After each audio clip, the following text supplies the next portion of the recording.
Hello student, आज हम पढ़ेंगे क्लास 5th का फर्स्ट चैप्टर है ना। हिंदी रिमझिम फर्स्ट चैप्टर, राख की रस्सी। ओके, राख की रस्सी।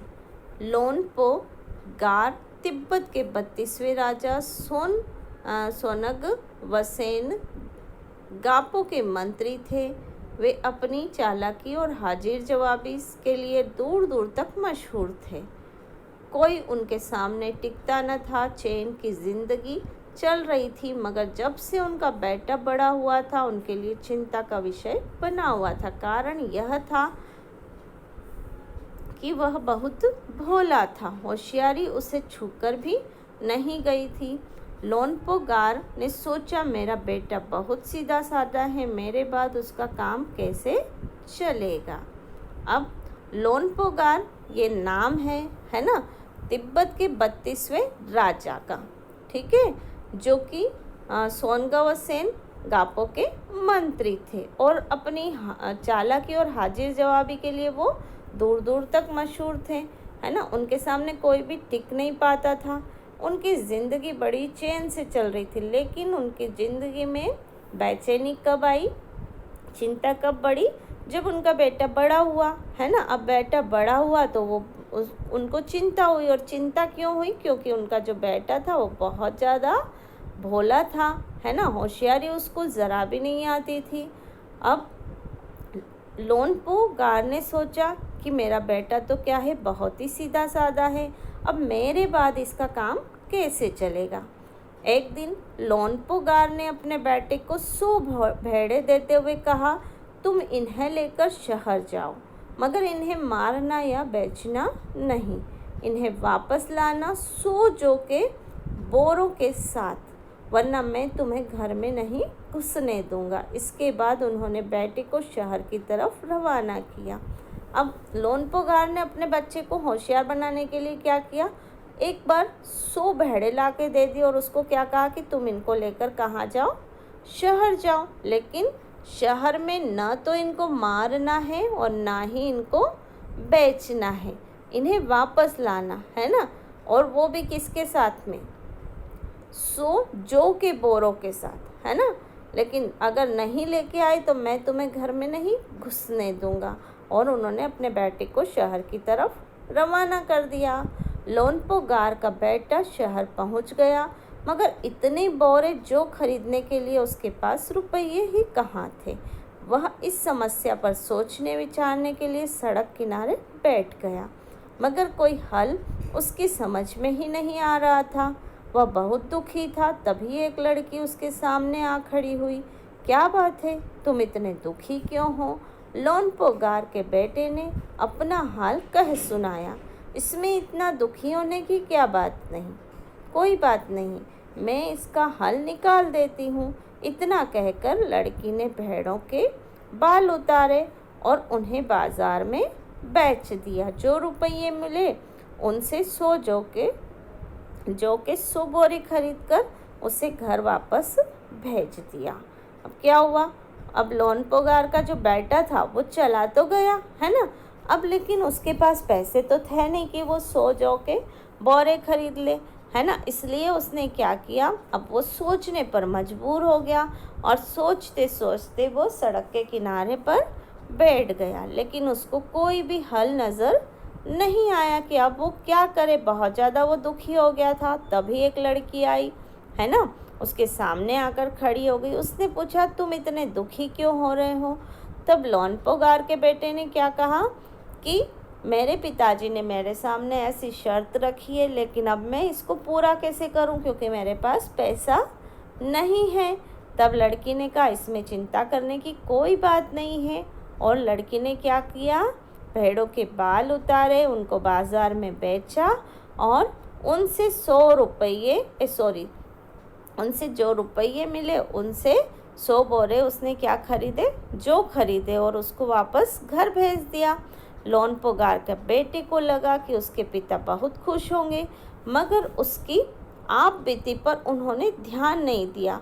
वे उठकर कमरे से बाहर चले गए। दूसरे दिन उन्होंने अपने बेटे को बुलाकर कहा, पिछली बार भेड़ों के बाल उतार कर बेचना मुझे ज़रा भी पसंद नहीं आया। अब तुम दोबारा उन्हीं भेड़ों को लेकर जाओ, उनके साथ जौ के 100 बोरे लेकर ही लौटना। अब लोनपोगार के बेटे को लगा कि उसके पिताजी बहुत खुश होंगे, लेकिन उसके पिताजी खुश नहीं हुए। वो वहाँ से उठकर चले गए। दूसरे दिन उन्होंने क्या बोला, अब तुम फिर से इनको लेके जाओ, है ना।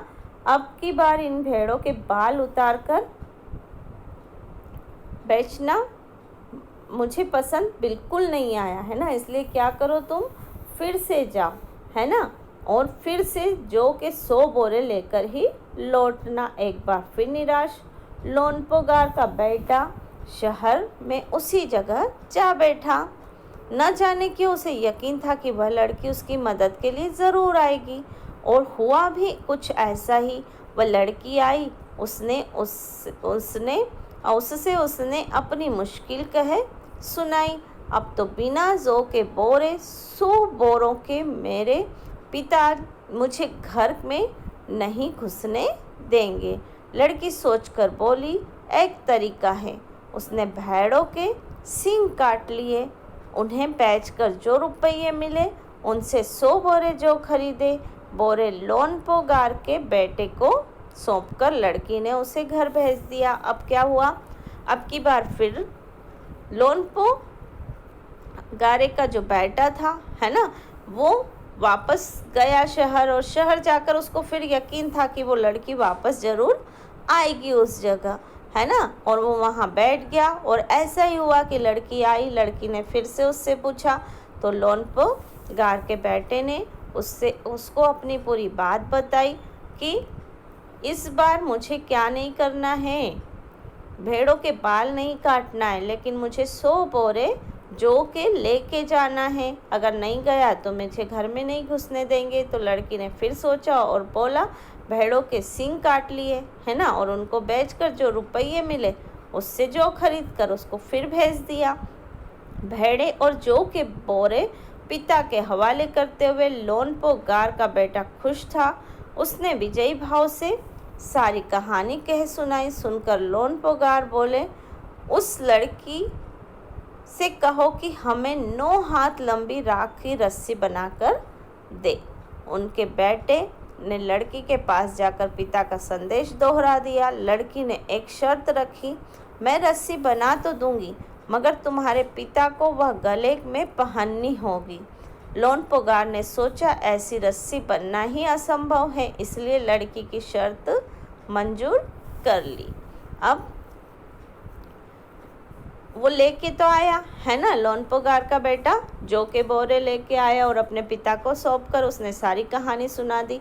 अब जब सारी कहानी सुनाई तो लोनपोगार ने क्या कहा कि उस लड़की से कहो कि वो मुझे क्या करे, 9 हाथ लंबी राख की रस्सी। अब बताओ राख की रस्सी कैसे बनेगी, है ना, बनाकर वो लड़की मुझे दे। अब वो लोनपोगार का बेटा वापस गया। उसने लड़की को सुनाया अपने पिता का संदेश, है ना। लड़की ने लेकिन शर्त रखी कि मैं बना तो दूंगी, लेकिन उसको तुम्हारे पिता को पहननी पड़ेगी।